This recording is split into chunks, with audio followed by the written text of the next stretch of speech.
All right, so let's talk about block 1. The block 1 sewing instructions are on page 5 of your pattern. But before we talk about sewing, let's go back to those cutting instructions quickly. As you know, from your background fabric, you needed to cut 2 5.5-inch squares, and you needed to subcut them on the diagonal twice.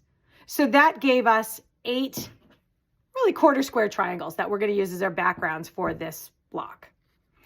We actually did the same thing with our print fabrics. We had 5.5-inch squares of each of our prints, and again, we cut them on the diagonal twice.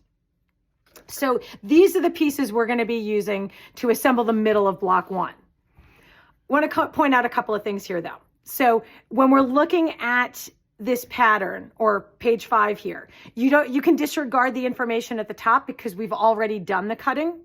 You're going to follow step 1 and step 2.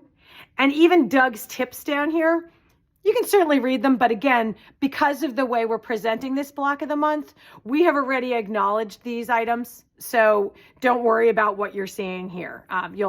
As you go through our instructions, we will take care of this piece. Okay, but back to step 1. If you look at the numbers here, the background triangles are item A and your prints are item B.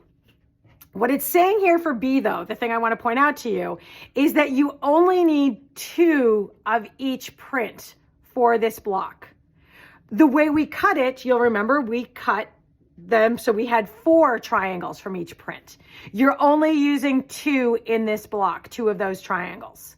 Okay, so I wanted to make sure that was clear here because you're going to have 2 leftover triangles from each print. Now, these triangles are not reused throughout the pattern, and that's part of what bugged me about this. But what we're doing is we're going to hold on to all of those extra pieces that we may have throughout the book, and we're going to design a quilt that we can make using all of those extra scraps. Okay, so put all of those things aside. They're not really scraps, but they're leftover blocks or leftover triangles or squares or what have you as you're cutting your blocks. And whether you want to use them as back art for your quilt or another quilt that we design, you can make a pillow or something like that. Just hang on to them because we don't like to throw things away. And you've got all these great coordinating fabrics. You don't need to do that. Okay, the last thing I wanted to talk to you about when you're assembling these triangles. The writer has you sewing together A to B, and then putting it together. Absolutely, no problem. But what you want to make sure you're doing is doing them all on the same, following the same format for each one of them. So what you would do is take a background fabric and a print fabric, put them on top of each other, and sew your 1/4 inch to get that triangle.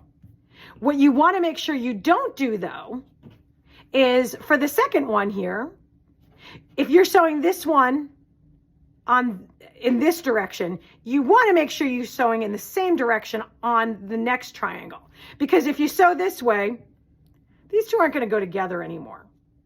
Okay, you want to make sure that you are following the same consistent pattern as you're sewing these together. So if you're putting it in your sewing machine, make sure that this is the direction that you're sewing and each one follows suit. Okay, and then everything will go together nicely.